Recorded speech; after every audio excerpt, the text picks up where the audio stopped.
Yo, what is up guys? Ashley Glock here, back today with another YouTube video.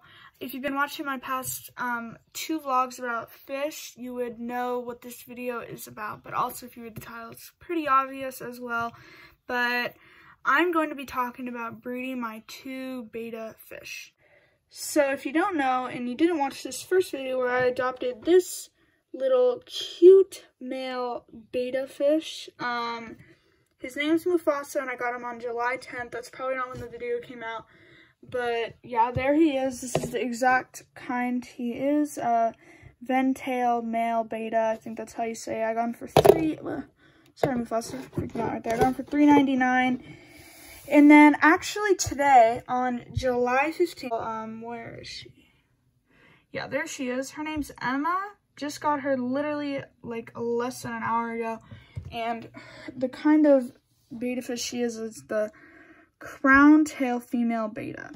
So, yeah, I got them both for $3.99. There's a lot of betta fish there. If you watch the video, you guys would know. But we're going to be trying, or most likely, but I still need to do a lot more research. And it's not for surely 100%.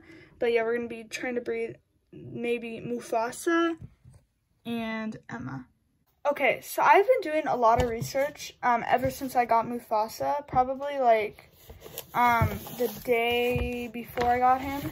So I've actually wrote it in wrong journal. I've actually been writing it in this journal, all here of like what to step do to like breeding them into when they have their babies. So like what you first need is kind of like a container. And you're just gonna like add a plant and then put the male betta in and then add like a cup or something, like maybe something like this if this stays in, but I don't know if it will, so if not, I'll have to make this kind of circular thing.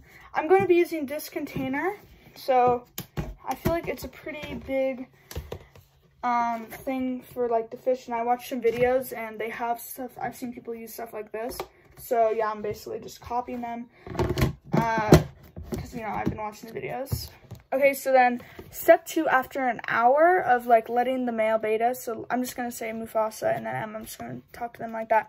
So after letting Mufasa kind of chill in this container for, like, an hour, I'm going to put Emma inside the cup that I put in there. So, like, just to show you visual learners of what I'm trying to talk about is, I probably won't use this because what I saw people do is, like, they had, like, this part cut out, and then you put it, like, here. So then you have, like, Mufasa around, and then Emma here. Yeah, sorry about that. That's what happens when you don't have a tripod. Okay, I'm also keeping these containers because they said they have, like, sometimes, like, 10, like the minimum is, like, 10 eggs to, like, possibly 500, but, like, that's pretty insane. So, sometimes it's, like, 80 or whatever. Like, this one, I watched, they had, like, 90 eggs, but only, like, 68 of them survived. So, keeping these containers is good, and I also know the breeds of them. So, if I were to ever, like, I don't know, if I ever knew someone to, like, sell them to, because my brother said he would probably take, like, one of them. But anyways, so, so with that cup in there, I leave them, the fish in there, and they said I could close this for, like, more privacy, but I don't know, like, whatever. So you leave them in there for, like, a day, and then if you want to put the cap on or whatever, it's just, like, avoids disturbing them, but I wouldn't do that. I would probably just, like, sit and watch. So after 24 hours, there should be, like, this little bubble nest that that Mufasa would make in the water. And then I would feed them, like, so instead of, like, doing it, like, in the morning and at night, because right after that 24 hours, I'd feed them, like, 5 pellets, because they always need 3 in the morning and then 2 at night, but I would just feed them all at once. So before I would, like, release the female with the male inside, and hopefully he'll be, okay, so he has to make sure he made the bubble nest before I release her, because, like, I don't know, like, because males, it's like 50% a male would kill a female, but they're not going to live together. Okay, so then after I feed them, I later release the female with the male, and then I cover the container again for 24 hours, so hopefully she'll lay the eggs in the bubble nest, okay? So then after the eggs are laid, I take the female out right away. And I was trying to be like, how do you even know like if they laid the eggs or whatever? But apparently it's like white dots in the bubbles. So I've looked up images and stuff. But yeah, I'll probably still need to do just, again, more research to make sure I know what the heck I'm talking about. Because once I do this, I'm going to need to know like what I'm doing. So that's the main thing for breeding them. So because you take that mom right out. So then you usually let the male be in there for 2 to 3 days to catch any of the eggs that fall out of the bubble nest and bring them back up to the bubble nest.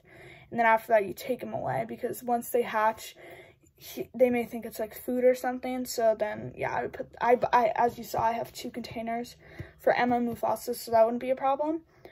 So this is the harder steps. So like, I'm really deciding like, okay, so for the food, I'm like, what the heck do you feed them? I was like, do you just feed them like these pellets? If you do, that'd be amazing because I literally have so many in here. Like, it's crazy. And this thing was only $2 as well. So, but apparently you don't feed them that. You want to feed them like live stuff. So I was at the store today when I got Emma, and I actually saw like a bunch of, they're like bloodworms or blackworms. I'm drawing a blank on like if I'm saying it right. But yeah, there are some of those, but I just need to know like how much to feed them and like, you know, I just need to do just more research. But there's also another food for babies. Because, so you get a hard-boiled egg and you get the yellow part and you put that in like a water bottle, shake it up, and then you feed them that with the water inside. So that's just a small amount, but you have to know the exact amount because like, dude, how am I gonna know? Like, come on now. And then it says apparently like the fry, that's what the baby betta fish are called, they stay in their bubbles with their tail hanging out for 2 to 3 days until they're ready to swim. So like, yeah, and then I already wrote this down, but I think I already said this, but right when the baby starts swimming, that's when I have to really be watching, but the male needs to be removed, like, right away. And so the next one is feed babies. So I feed them, like, that hard-boiled egg stuff or whatever for at least 6 weeks. And then I move them to, this is what it recommends, but I don't think my parents are going to get this, and it's also really expensive. A 10-gallon tank, and like, even if I did have that, like, where would I even put it?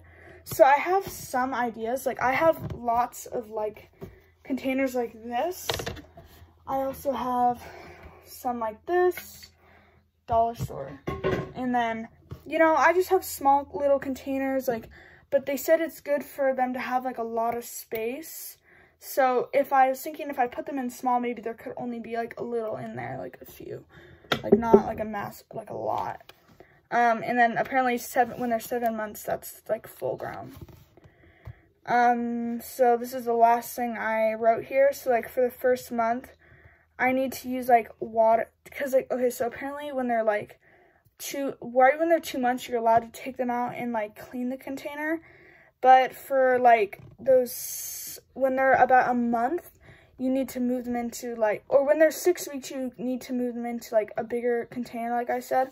But you just need to wait, like, 2 more weeks, and then you would finally be able to, like, clean the container with them, like, out. Because if you watch the videos of, like, baby betta fish from 0 to 6, it's a big difference. And, again, I don't know how many I'm going to have, so a filter is recommended, but my parents basically already said no to that.